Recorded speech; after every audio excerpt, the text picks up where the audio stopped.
Lideramos el camino de la opinión pública y buscamos que la cultura del debate alcance consensos y soluciones a los problemas de nuestro país.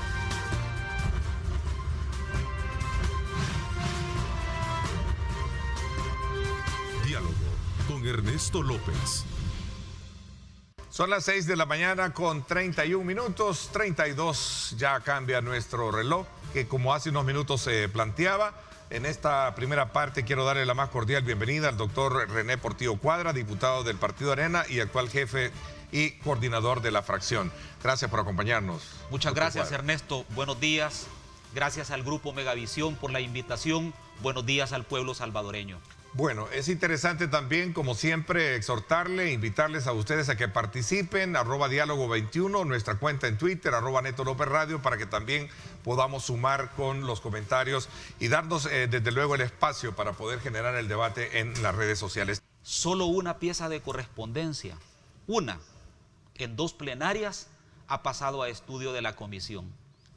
Todo lo demás que se ha aprobado con dispensa de trámite, sin ningún tipo de discusión, coartando la libertad de debate de los grupos parlamentarios, excepto el grupo de ellos. Y eso lo que ha provocado, está provocando, es una dinámica en la Asamblea Legislativa de carácter autoritario. Cuando uno ve los parlamentos en el mundo, se da cuenta que donde es más característico es en el Parlamento venezolano, donde Diosdado Cabello impone y él decide a quién le da la palabra y a quién no. Es decir, estamos llegando a una situación tan complicada en donde las leyes que se están aprobando en el país no tienen una discusión adecuada, no se conocen oportunamente, a tal punto que ayer a mí me sorprendió que se aprobó una ley, que es una ley que sin duda alguna más tarde lo vamos a retomar. Es una ley totalmente atentatoria contra la población salvadoreña, en donde se empezó la lectura del documento sin que los grupos parlamentarios de oposición tuviésemos el documento.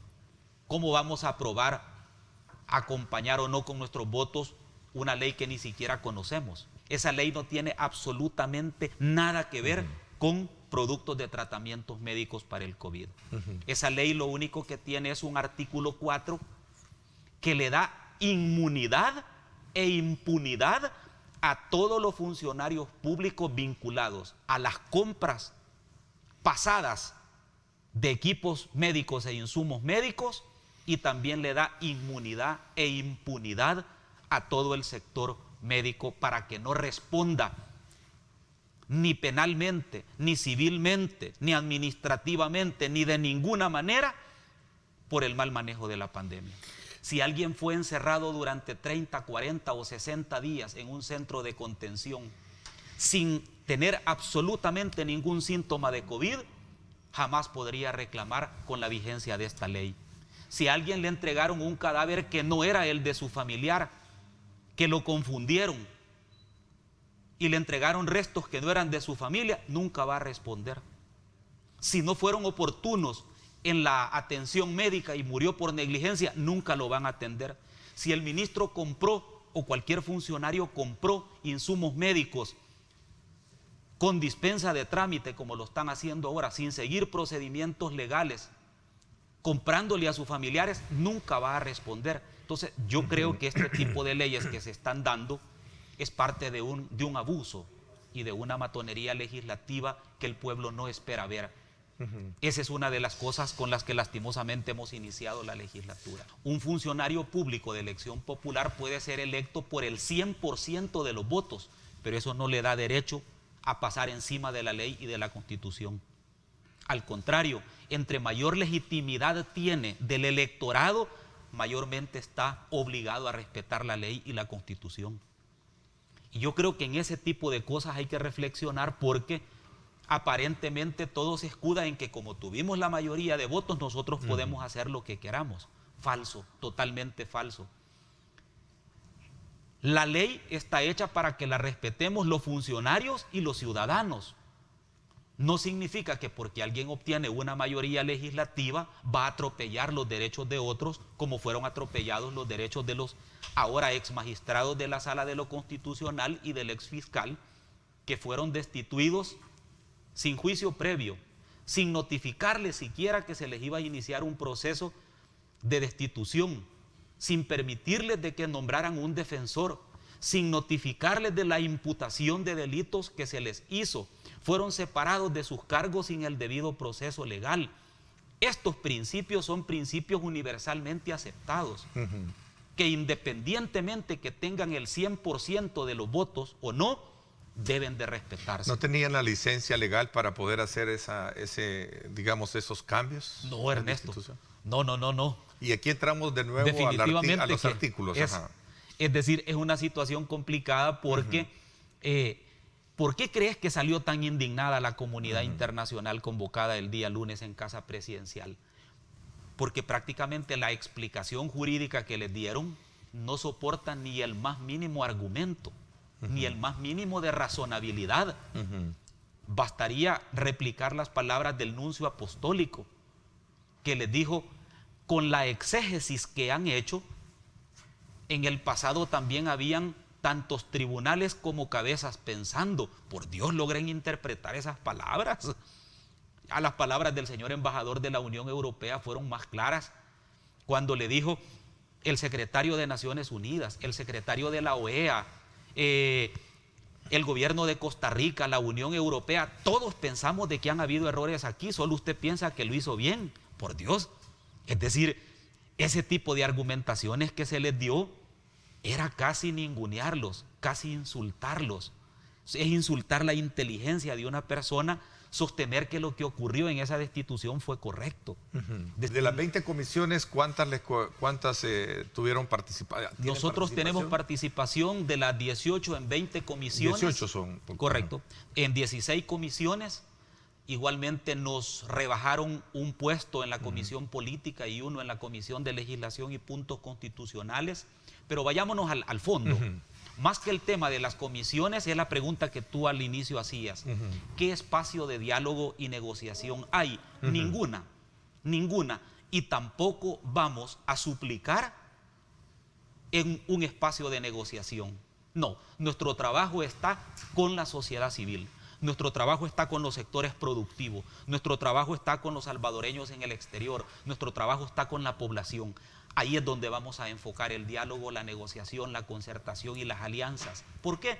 Porque estamos totalmente convencidos que esa mayoría va a ser una aplanadora en todo lo que va a aprobar, independientemente de lo que tú digas o no digas, independientemente de si tienen la razón o no, independientemente de si es constitucional o no. Ahora, es importante entender cuál es el rol de una oposición en una democracia y en un gobierno autoritario. No es la misma situación. O sea, ¿en qué plano están entonces? En un gobierno democrático, la oposición actúa proponiendo, concertando, llegando a negociaciones, acompañando en el gobierno y construyendo país. ¿Por qué? Porque en las democracias las minorías tienen un derecho ganado. Se escuchan, proponen y dialogan. En un gobierno autoritario, el rol de la oposición es tener capacidad propositiva para presentar leyes que representen los intereses de las mayorías y solucionen los problemas de las mayorías, mantener siempre la contraloría política de ese gobierno autoritario, y lo tercero, que es algo bien importante que no lo hemos tenido y lo estamos construyendo, capacidad de autocrítica. De que se están tomando decisiones autoritarias sin necesidad. Y voy a poner dos ejemplos. Y perdón que lo diga en tu programa, pero debo de decirlo. Por favor. Por transparencia, sinceramente, era necesario destituir a la Sala de lo Constitucional de manera express cuando en 4 o 5 meses iban a tener la renovación de 1/3 casi inmediato de toda la Corte y pudiesen haber puesto personas vinculadas a ellas. Al menos le hubieran dado el ropaje de legal. Era necesario hacer esto si en 7 meses iban a tener un nuevo fiscal. y lo pudieron haber tenido bajo la vía legal. Podían necesariamente aprobar una ley express como la que aprobaron anoche, cuando tienen todas las herramientas para la compra directa ya en la legislación actual. Es decir, cuando uno se pregunta realmente todo esto, se da cuenta que hay movimientos políticos innecesarios que pudieron ser mejor pensados, como por ejemplo el caso de la anulación de la oposición. Nosotros, matemáticamente hablando, somos 20 diputados de oposición. Nuestro Tiempo, Vamos, sí, Arena, FMLN, porque los demás acompañan, digamos, al partido oficial. Tanto en una dictadura como en una democracia, pero aquí viene la inteligencia política, se necesita a la oposición, porque si tú no tenés oposición, sos incapaz como régimen de validar las decisiones que tomás. Y esto no tiene que ver con votos, tiene que ver con posición política. Fíjate bien lo que te estoy diciendo. Tanto en un régimen democrático como en un régimen autoritario, vos necesitas de la oposición. Porque la única que te valida tu actuación, buena o mala, es la oposición. Claro. Y te voy a poner un ejemplo bien claro. Aquí hay elementos importantes para la discusión. Nosotros cuestionamos, fíjate bien, la elección de los magistrados de la sala, de los nuevos, del nuevo fiscal, la destitución de la sala de lo constitucional. Pero fíjate bien, pero no cuestionamos la instalación de la Asamblea Legislativa. ¿Sabes por qué? Porque la oposición votó. La oposición estuvo presente. Vos no puedes decir que esa instalación es nula o es falsa. Me refiero a la instalación. Sí. No me refiero a las decisiones. Porque vos con tu voto lo legitimás. Aunque tuvieras 20 votos contra 64. ¿Qué es lo que quiero decir con esto? Que si el partido oficial es un poquito inteligente, lo que va a hacer no es anular a la oposición, es darle espacio a la oposición en el marco de lo que sus votos le permitieron obtener. Bajo este horizonte que, como se plantea, René, ¿cuáles podrían ser las iniciativas o el rol que va a jugar Arena en los próximos días? Ya te lo comenté, pero te lo reitero. No, me refiero yo en términos de iniciativas, sí. En términos de iniciativas, alguna que... Muy rápido. Primero, nosotros queremos impulsar una nueva ley de probidad.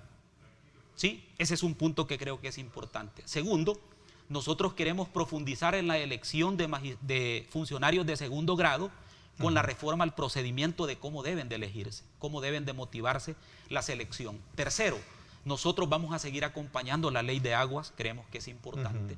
Cuarto, nosotros necesitamos una ley que promueva la inversión para llevar el empleo a los municipios, porque toda la poca inversión que viene, o la local, se concentra en el área metropolitana de San Salvador.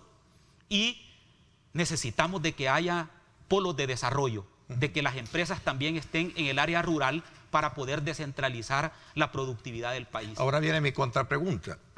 Y digo contrapregunta en el sentido de, ¿y estas iniciativas por qué no se presentaron en el periodo anterior cuando tenían ustedes? Porque teníamos 34 votos, no 37, 34 votos, y se necesitan 43. Y nunca recibimos ni el apoyo de Gana, ni el apoyo del FMLN.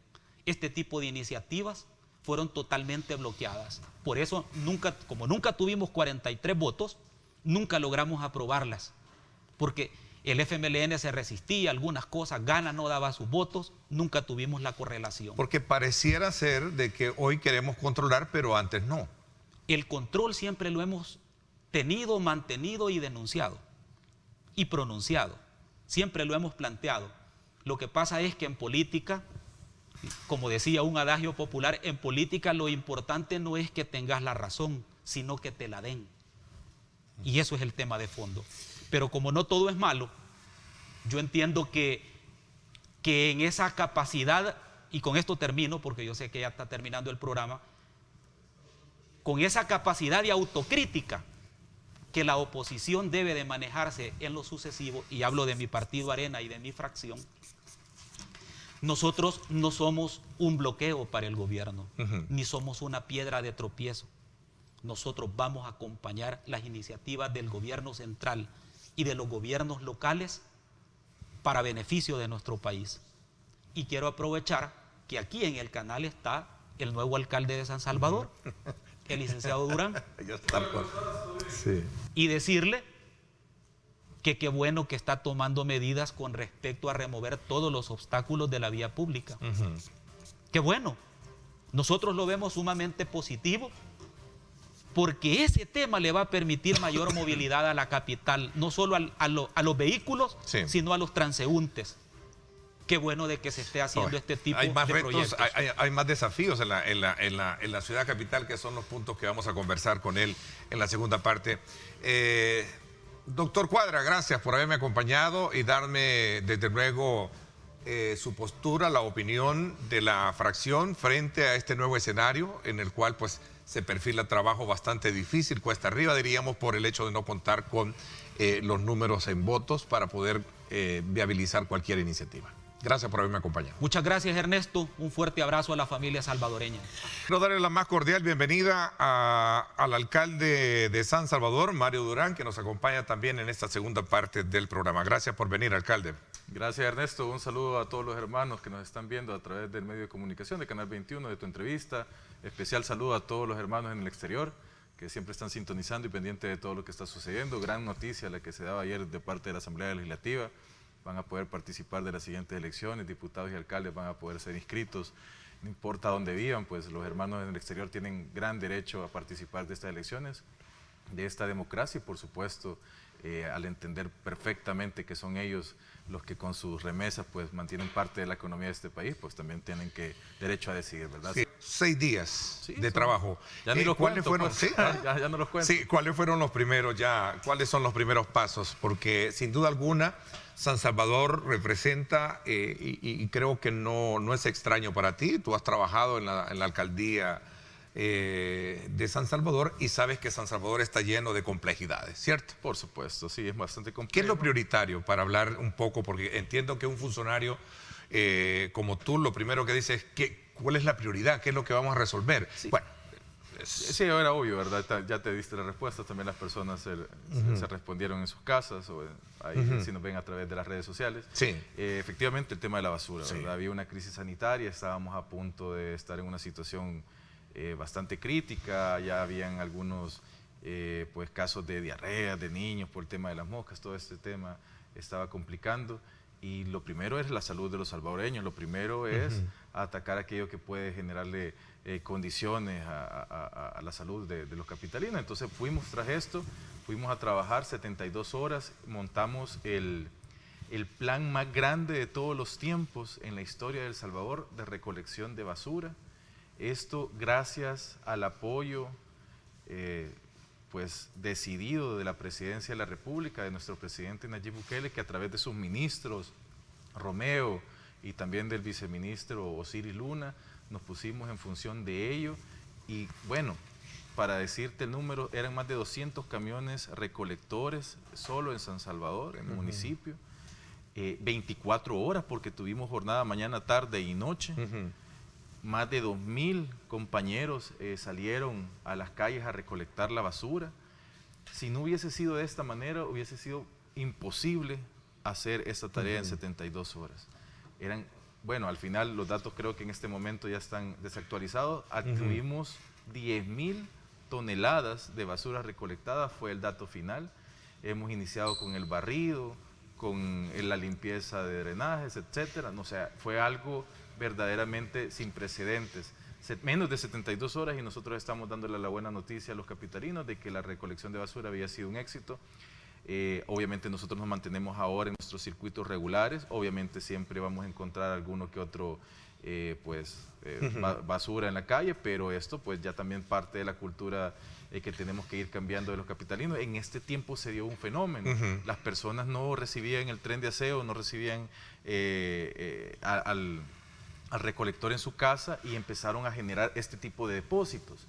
Este tipo de depósitos ahora parece que se ha generado como una costumbre. Es importante decirle al capitalino que esta administración va a estar recolectando la basura de manera regular, como era en tiempos del presidente Nayib Bukele, así que evitemos este tipo de acciones porque no despreocúpense, nosotros vamos a estar pues pasando por sus casas. El tema es difícil, es Sí, duro para la alcaldía de San Salvador. Yo, por ejemplo, encontré... Porque es un tema de cultura y educación también. Y nosotros vamos a ir sobre esa línea Exacto, también. porque Y vamos a emprender grandes programas educativos en las escuelas junto Exacto. con la ministra de Educación, y también vamos de parte de la alcaldía de San Salvador a generar capacitaciones en diferentes sectores, pero regresando al punto de la recolección, comentarte que cuando llegamos a la alcaldía de San Salvador, los camiones recolectores no tenían ni combustible, no tenían diésel para operar. Los empleados se les adeudaban, bueno, ya históricamente, aunque en tiempos de campaña prácticamente no se negó en lo absoluto, se le adeudan prácticamente 2 años a los empleados municipales en sus cuotas. Están retenidas, no se les pagan los préstamos, no se les pagaban AFP, no se les pagaba seguro, y eso es una realidad que hay que hacer la denuncia respectiva. 9 millones de dólares son los que se le adeuda a los empleados de la alcaldía de San Salvador. Iba en segunda parte de mi pregunta. Pero yo comento ese tema por el tema también de que además que no se les había pagado todo esto, se les adeudaban los salarios del mes pasado. ¿Quieres decir entonces, alcalde, que la alcaldía la recibe con deuda y en un estado financiero bastante endeble? Prácticamente quebrada. ¿Quebrada? Prácticamente. Digo esto quebrada. porque usted menciona a Ernesto Mason y él dice todo lo contrario, que deja una alcaldía pues con sí. saldo. Pero yo te invito a ti y a cada uno sí. de los capitalinos a que vayan a ver los números, y nosotros los tenemos aquí, por Dios, y los números son rojos, o sea, y este solo es una de las hojas que nosotros tenemos para poder decir todo lo que debemos. O sea, yo te puedo ir explicando. Este es 24 millones, solo los 24 millones que están, bueno, porque aquí hay más hojas. Sí. Los 24.778.000 dólares que están en esto solo se deuda de proveedores, pero micro, pequeño y mediano. No están los grandes proveedores, que suman como 20 millones más.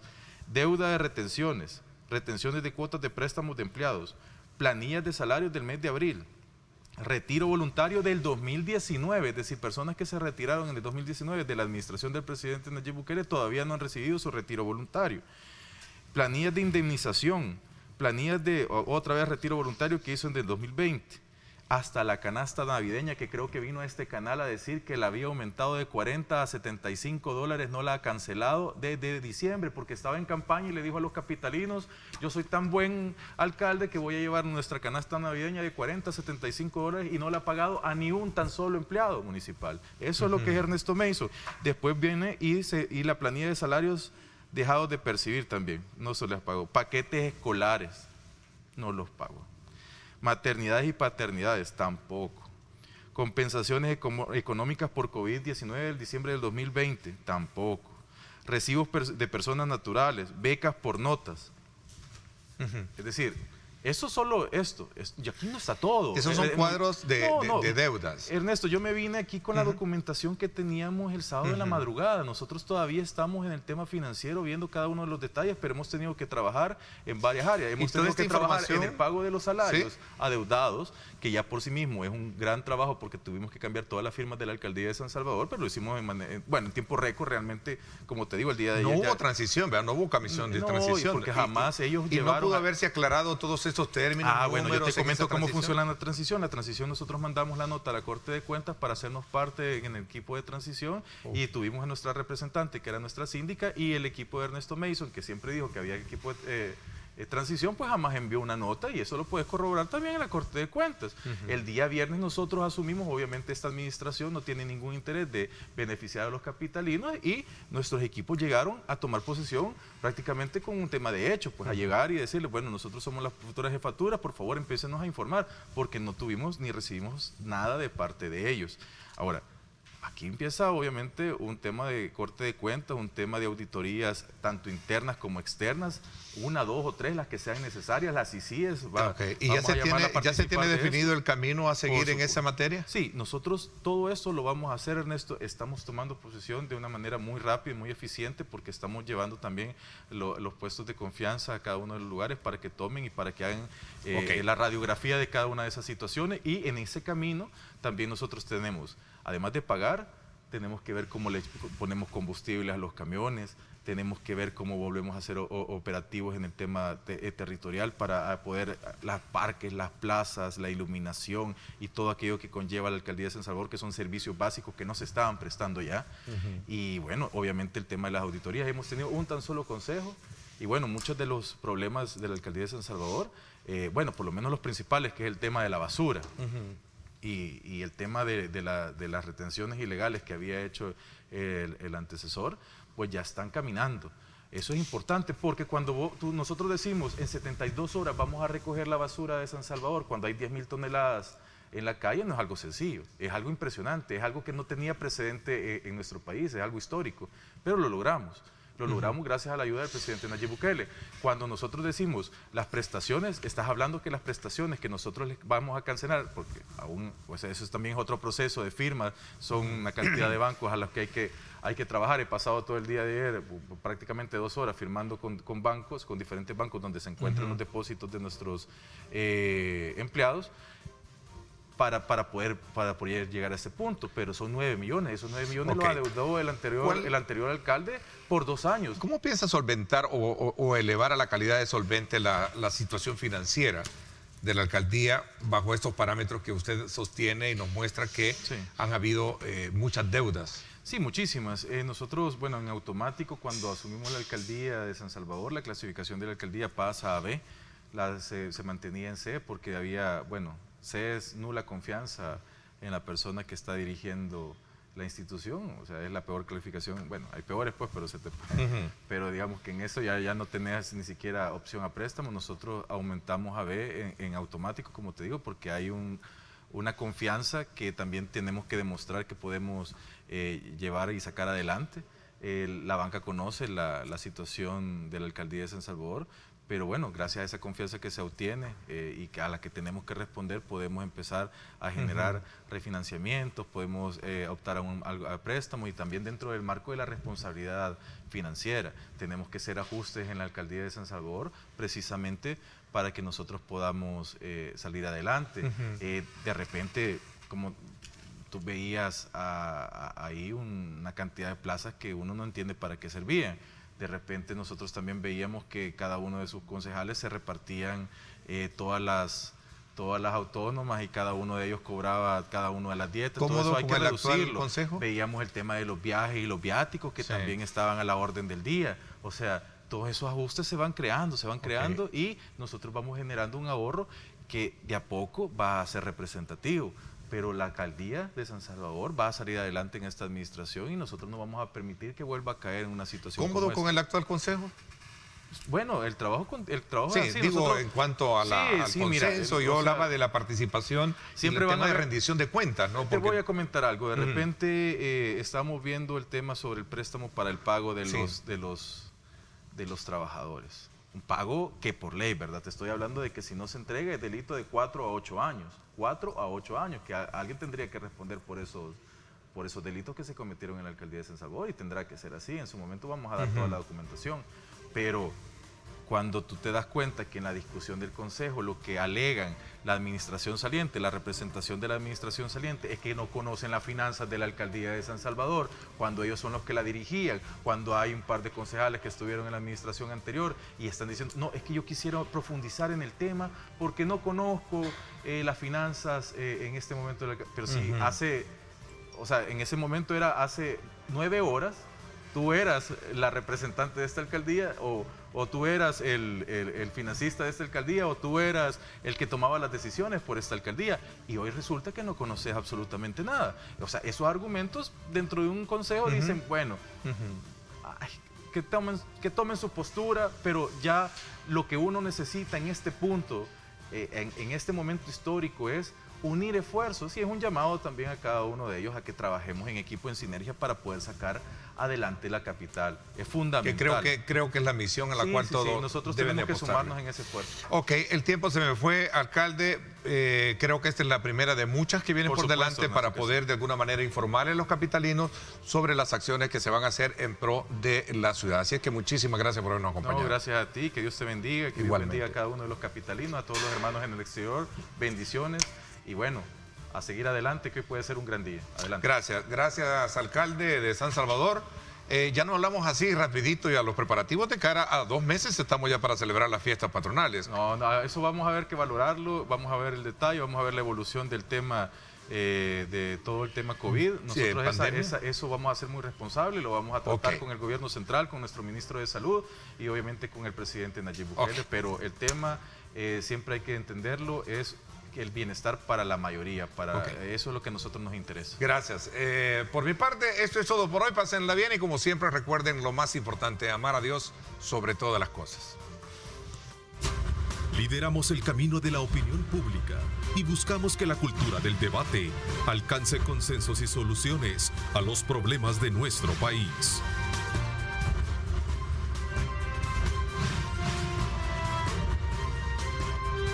Diálogo con Ernesto López.